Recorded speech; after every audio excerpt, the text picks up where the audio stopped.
आज हालात उनकी ये हो गई है, जैसे गांव में ट्रैक्टर ट्रॉली आती है सब्जी लेके और पीछे माइक लगा होता है, पीछे आदमी बैठा होता है माइक को पकड़ के, आलू ले लो, प्याज ले लो, लहसुन ले लो। ये तो इस तरीके से आवाज़ देते फिर रहे हैं, मुड्डे ले लो, किट ले लो, सेविंग किट ले लो, ताश ले लो, धर्मशाला के लिए पैसे ले लो, गौशाला के लिए पैसे ले लो, पर हमें वोट देकर हमारी विधानसभा सीट पक्की कर दो। ये हालत इनकी है। मैंने पहले ही कहा ना, ये तो अब शब्द बड़े भाई हैं, मैं कुछ नहीं कहना चाहूँगा, पर ये सपने पूरे नहीं होंगे।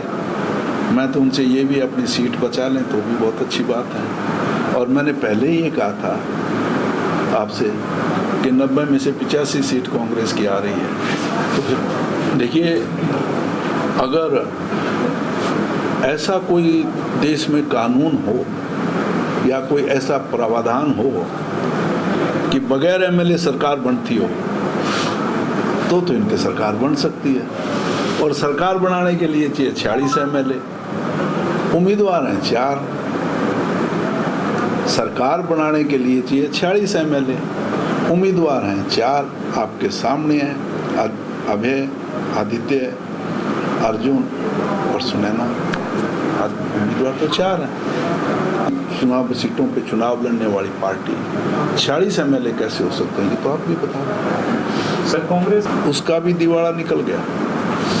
जो एक गरीब जांगड़ा परिवार को टिकट देकर और एक बहुत धनाढ्य आदमी के साथ घुटने टेक कर और उस बेचारे गरीब आदमी का नामांकन भी वापस कराने का काम किया, इससे सारी इन तीनों चारों पार्टियों का असली चेहरा लोगों के सामने आ गया है। देखिए जी, पहली बात तो मैंने उससे पहले ये जहाँ कहा था, सबसे ज़्यादा तो दिवाला पीटा भारतीय जनता पार्टी खुद का, और उनका असली चेहरा भी सामने आ गया। और आप लोग सभी समझदार इंटेलिजेंट पत्रकार हैं, आपने देखो जिस तरीके से तीनों टिकटों का वितरण किया, खासतौर पे डबाड़ी, रानिया, एलनाबाद, इससे स्पष्ट जाहिर है कि भारतीय जनता पार्टी और लोकदल का अंदर खाने जो पहले गठबंधन था, पर्दे के पीछे जो काम कर रहे थे, बीजेपी की जो बी टीम थी, अब पर्दे के बाहर आ गए, पर्दे के सामने इन्होंने उजागर करने का काम। दूसरा, मुझे कहने की आवश्यकता नहीं, लोकदल की भी कोई नीति और नीयत ठीक नहीं है। जिस शख्स के लिए मेरे अजीज अभय चौटाला ने विधानसभा के, एक होता है बाहर भाषण देना और एक विधानसभा के अंदर रिकॉर्ड है कि पवन बेनीवाल के लिए किस तरह की भाषा इस्तेमाल की, क्या क्या उनके बारे में कहा। आज वही पवन बेनीवाल पाक साफ हो गए। दूसरी तरफ मेरे दूसरा अजीज आदित्य आज से महीने पहले ये कहा करते थे कि मोदी से अच्छा प्रधानमंत्री नहीं हुआ और खट्टर साहब से अच्छा हरियाणा में आज तक चीफ मिनिस्टर नहीं हुआ। इस शब्द को थोड़ा सा इन बिटवीन लाइन आज तक, इसका मतलब उन्होंने अपने दादाजी से भी अच्छा चीफ मिनिस्टर खट्टर साहब को बता दिया, चौधरी देवीलाल जी से भी ज़्यादा, जिसका नाम लेके अपने नाम के पीछे आदित्य देवीलाल जी लगाते हैं और उसके नाम से वोट मांगने का काम कर रहे हैं। उन्होंने अब इस शब्द से भी, आप कैसे आज तक शब्द इन्होंने इस्तेमाल किया, इसका मतलब वो चौधरी देवीलाल से भी बेहतर चीफ मिनिस्टर को घोषित कर दिया। आज ऐसा क्या हुआ? जो भारतीय जनता पार्टी बहुत अच्छी थी, जिनको उन्होंने बहुत एक राजनीतिक पहचान देने का काम किया, उनको जिला प्रधान बनाया, मार्केटिंग बोर्ड का चेयरमैन बनाया, जनता के सामने बताई तो सही, जब तक कि टिकट की पूरी घोषणा ही नहीं हुई थी, टिकट का वितरण कटी नहीं थी। बहुत अच्छी बात कही उन्होंने, क्योंकि अमित के ससुर के कोई बेटा नहीं है और मैंने उसको संस्कार दिए कि जो आपका ससुर है वो भी आपके बाप के समान है। सास भी बूढ़ी है, बीमार भी रहती है, और जिस तरीके से मेरी आप सेवा करते हो, तो मैंने उसको कहा भी आपका नैतिक फर्ज बनता है, मेरी भी उन बेटा मेरा पोता है, उनको सलाह को दूंगा कि जिस तरीके से अमित अपने सास ससुर की सेवा कर रहे हैं, आप भी अपने जो दादाजी की हैं थोड़ी सेवा करो, ताकि अच्छे संस्कार सीखने को। इस तरह के लांछन लगाकर लोगों के मुद्दे की बात करो, विकास की बात करो। देखिए, जिस तरीके का लोगों का जो गांव-गांव के अंदर लोगों का रिस्पॉन्स है, और ख़ास तौर पे मैं आप लोगों से एक चीज़ को कहना चाहूँगा, जो 12 तारीख को नामांकन पत्र हुआ था और उस नामांकन पत्र के दिन जो रोड शो हुआ, वो मैं नहीं कह रहा, डवाड़ी हल्के के जितने भी चाहे बुजुर्ग हैं जो 60 साल से राजनीति में हैं, उनका भी ये कहना था कि आज तक हमने इतना बड़ा रोड शो और एक जोश के साथ नहीं देखा।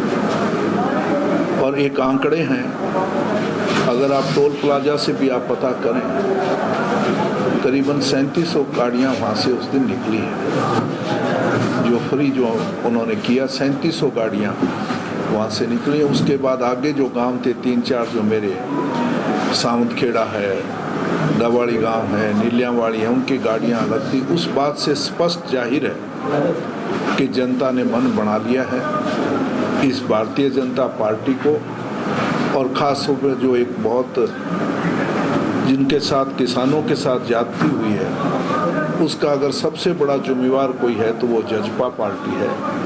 अगर जजपा बीजेपी को समर्थन ना देती तो हरियाणा में बीजेपी का राज ना बनता, और हरियाणा में अगर बीजेपी का राज ना बनता तो आज ये किसान की दुर्दशा ना होती। तो इन दोनों पार्टियों और ख़ास तौर तीसरी जो है लोकदल है, उसका भी चेहरा आपके सामने उजागर हो चुका है। जिस तरीके से गोपाल कांडा जी का जो बयान आया है, और उस बयान पे भी उन्होंने साफ कहा कि हलोपा, बीएसपी, आईएनएलडी का हमारा गठबंधन है, और अगर हमारा ये गठबंधन जीतता है तो हम बीजेपी को समर्थन देने का काम करेंगे। और कांडा जी के मकान पे आज तक भी कल तक भी शाम तक भी बीजेपी का झंडा लगा हुआ है।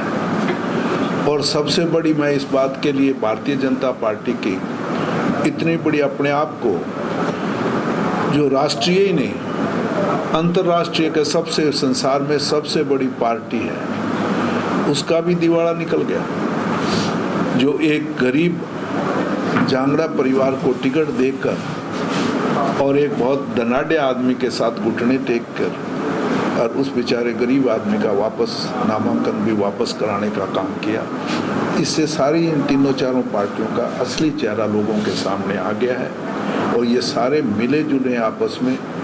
और कांग्रेस पार्टी जो एक खास तौर पे किसान मजदूर 36 वर्ग की पार्टी है, उसके खिलाफ साजिश रचने की कोशिश है।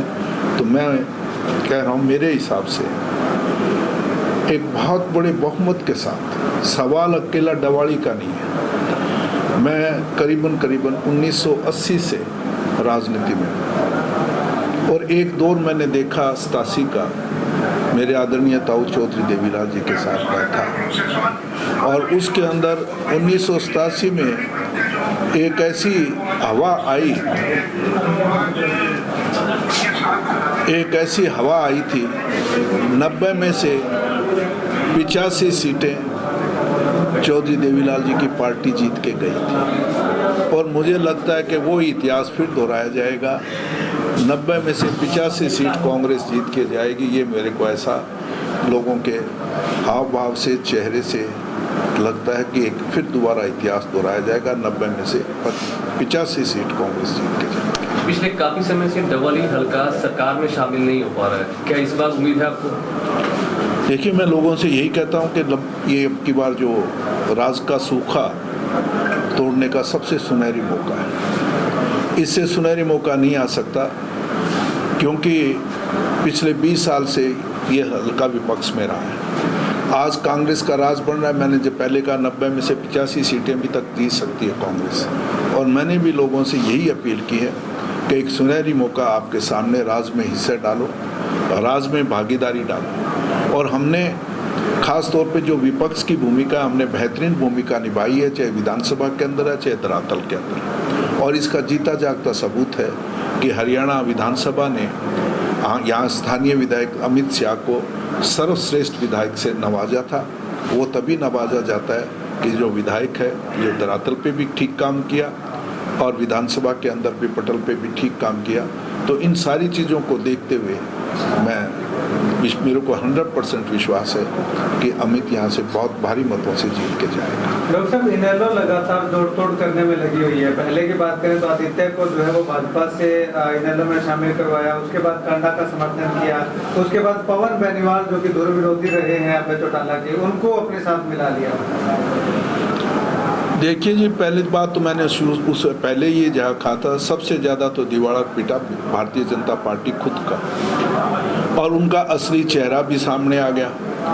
और आप लोग सभी समझदार इंटेलिजेंट पत्रकार हैं, आपने देखो जिस तरीके से तीनों टिकटों का वितरण किया, खासतौर पे डबाड़ी, रानिया, इलाहाबाद, इससे स्पष्ट जाहिर है कि भारतीय जनता पार्टी और लोकदल का अंदर खाने जो पहले गठबंधन था, पर्दे के पीछे जो काम कर रहे थे, बीजेपी की जो बी टीम थी, अब पर्दे के बाहर आ गए, पर्दे के सामने इन्होंने उजागर करने का कहा। दूसरा, मुझे कहने की आवश्यकता नहीं, लोकदल की भी कोई नीति और नीयत ठीक नहीं है। जिस शख्स के लिए मेरे अजीज अभय चौटाला ने विधानसभा के, एक होता है बाहर भाषण देना, और एक विधानसभा के अंदर रिकॉर्ड है कि पवन बेनीवाल के लिए किस तरह की भाषा इस्तेमाल की, क्या क्या उनके बारे में कहा।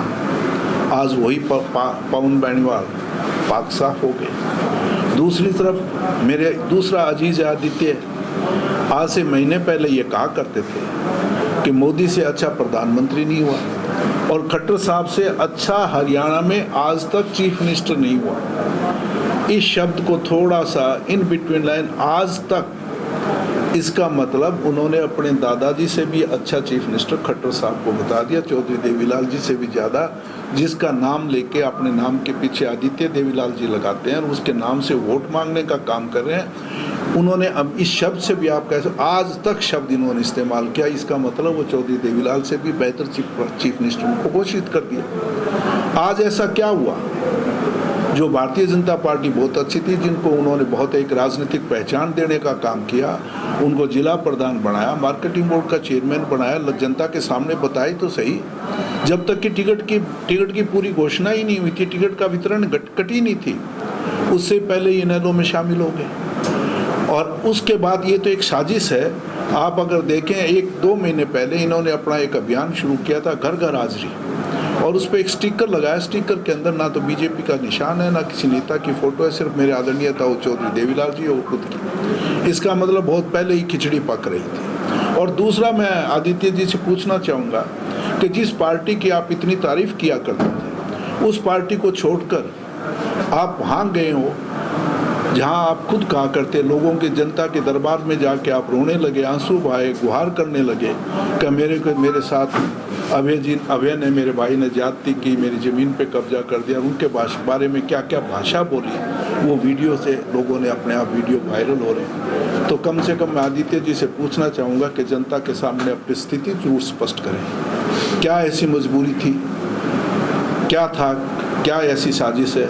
तो मैं ये, ना इन पार्टियों की नीति है, ना कोई नीयत है, मकसद सिर्फ एक है, कैसे न कैसे विधानसभा में पहुंचा जाए, सिर्फ ये है। पंजाब कांग्रेस लगातार डबली इसमें डेरा डाले हुए हैं। पंजाब कांग्रेस के अध्यक्ष राजा वड़िंग भी काफ़ी बार दौरा कर चुके हैं। कितना प्रभाव आपको लगता है कि डबली क्षेत्र में छोड़ पाएंगे? देखिए जी, राजा वड़िंग एक बहुत राष्ट्रीय स्तर के नेता हैं, यूथ कांग्रेस के प्रधान रहे, 3 बार बादल परिवार को हराने वाला शख्स, और आज प्रदेश के अध्यक्ष भी हैं, एमपी भी हैं, और उनकी लोगों में मांग है, पकड़ है। और पिछली बार भी उन्होंने इस हल्के में आके मेरी मदद की थी। जहाँ तक हमारा राजनीतिक रिश्ता है, उससे ज़्यादा मेरा पारिवारिक रिश्ता भी है। मैं उनको अपने बेटे के समान समझता हूँ, और अमित को वो अपना भाई मानते हैं। तो एक राजनीतिक रूप से, एक पारिवारिक रूप से समर्थन देने आए हैं। और मेरे को पूरा विश्वास है कि 2 दिन पहले उनकी धर्मपत्नी अमृता जी आई थी, उसने माहौल को और ज़्यादा गर्म किया। और आज मैं मानता हूँ कि राजा जी के आने के बाद माहौल एक तरफा हो। डॉक्टर साहब, दिग्विजय सिंह चौटाला लगातार आपको निशाने पे ले रहे हैं। वो कहते हैं कि मेरा एक सवाल उनसे पूछेगा कि डॉक्टर केवी सिंह जी और विधायक साहब अपना पोस्टल एड्रेस बता दें। मेरा पोस्टल एड्रेस आप खड़े हैं, सारे पत्रकार साथी खड़े हैं, आपके मार्फत आज ही बता दीजिएगा। 58P जो है ये मकान है, ये पोस्टल एड्रेस है, खड़े हो आप लोग। और मैं फिर भी आपको एक और बता रहा हूँ, मेरा पोस्टल एड्रेस सिर्फ एक है जो ईंटों और पत्थरों के मकान से नहीं हुआ करता। मेरा पोस्टल एड्रेस 2,05,000 जो वोटर हैं ना, उनके दिलों में मेरी जगह है। पोस्टल एड्रेस तो उनका हमें लेना पड़ेगा, क्योंकि हमें पता नहीं, क्योंकि उनके तो जगह जगह फार्म हाउस हैं, जगह जगह आलीशान मकान है। उनके तो पता नहीं, मेरे को तो कह तो नहीं, शायद सुनी सुनाई बातें हैं कि उनको तो कनाडा में भी हैं, न्यूजीलैंड में भी हैं, दुबई में भी हैं, चंडीगढ़ में भी हैं, दिल्ली में भी हैं, गुड़गांव में भी हैं। तो उनको वो बताएं ना, उनका कौन सा परमानेंट पोस्टल एड्रेस है वो बताएं। मेरे वाले पोस्टल एड्रेस को छोड़ के अपना पोस्टल एड्रेस बताएं। मैंने मेरा पोस्टल एड्रेस बता दिया। 2,02,05,000 जो वोटर हैं, उनके दिलों में मेरा पोस्टल एड्रेस है। दिग्विजय चौटाला का आरोप है, स्पेशली विधायक अमित सिंह के लिए कहते हैं कि वो डबली के विधायक जरूर हैं, लेकिन ससुराल के विधायक बनकर रह गए हैं, ज़्यादा टाइम स्पेंड ससुराल में करते हैं। बहुत अच्छी बात कही है उन्होंने, क्योंकि अमित के ससुर के कोई बेटा नहीं है और मैंने उसको संस्कार दिए हैं कि जो आपका ससुर है वो भी आपके बाप के समान है। सास भी बूढ़ी है, बीमार भी रहती हैं, और जिस तरीके से मेरी आप सेवा करते हो, तो मैंने उसको कहा भी आपका नैतिक फर्ज बनता है, वो भी आपके माँ बाप हैं, उनकी सेवा करें। और अगर उनको जान के संभालने के लिए जाना भी गुनाह है, तो उस गुनाह को मैं कबूल करता हूँ। शायद मेरे पोते में संस्कारों की कमी है, क्योंकि वो तो अपने दादे को भी नहीं संभाल रहे। तो मैं उनसे निवेदन करूँगा कि मैंने जो अमित को संस्कार दिए हैं, मेरी भी उन बेटा मेरा पोता है, उनको सलाह को दूंगा कि जिस तरीके से अमित अपने सास ससुर की सेवा कर रहे हैं, आप भी अपने जो दादाजी की हैं थोड़ी सेवा करो, ताकि अच्छे संस्कार सीखने को इस तरह के लांछन लगाकर लोगों के मुद्दे की बात करो, विकास की बात करो। आप ये लेखा जोखा लेके आओ ना कि जो हल्का जिसने आपको बहुत बड़ा राजनीतिक मान सम्मान दिया, मेरे अजीज अजय को एमएलए बनाया, मेरी बेटी नैना को एमएलए बनाया, जब आप सत्ता में आए, जिसको आप परिवार कहा करते थे उसको छोड़ के बाढ़ड़ा और उचाना चले गए। जब आज बाढ़ड़ा ने उन्होंने नकार दिया, आप फिर इसी परिवार में आके कह रहे हो कि मेरा परिवार है।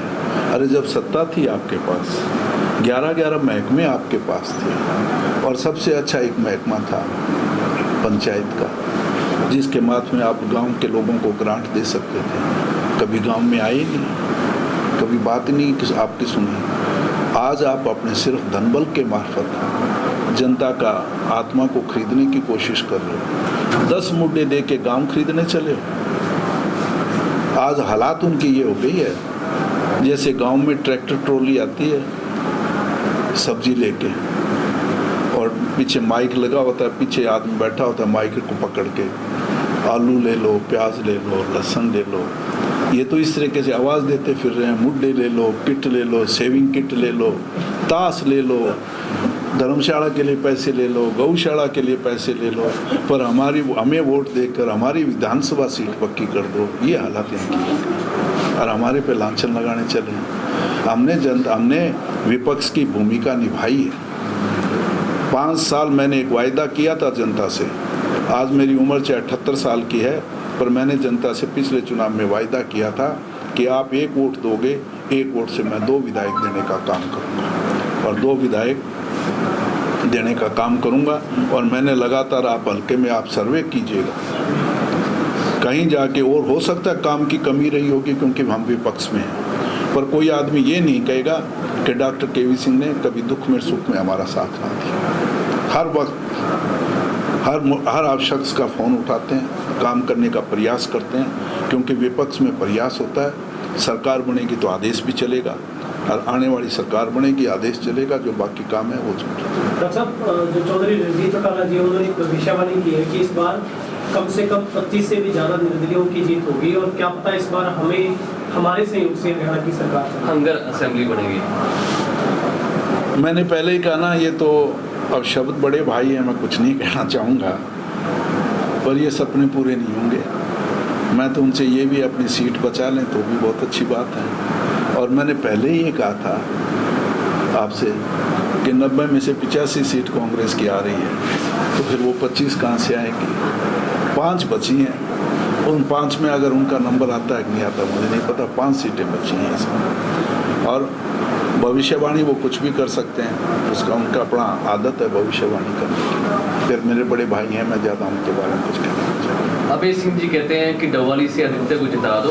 डॉक्टर केवी सिंह तो कह रहे हैं कि अमित जीतेगा तो एक के साथ एक विधायक आपको फ्री मिलेगा, लेकिन अगर आदित्य जीतता है तो विधायक के साथ मुख्यमंत्री अभय सिंह चौटाला मिलेगा। देखिए, अगर ऐसा कोई देश में कानून हो या कोई ऐसा प्रावधान हो कि बगैर एमएलए सरकार बनती हो, तो इनके सरकार बन सकती है। और सरकार बनाने के लिए चाहिए 46 एमएलए, उम्मीदवार हैं 4। सरकार बनाने के लिए चाहिए 46 एमएलए, उम्मीदवार हैं 4।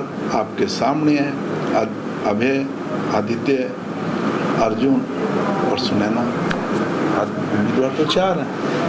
अब 4 भी जीत जाएं तो भी सरकार नहीं है, तो सरकार बनाने के लिए 46 चाहिए। और मैं नहीं मानता, फिर वो भी अलग अलग उनका आंकलन है। यहाँ तो कह के गए कि 20 सीट जीतेंगे, हंग असेंबली आएगी, मुख्यमंत्री हम बनाएंगे।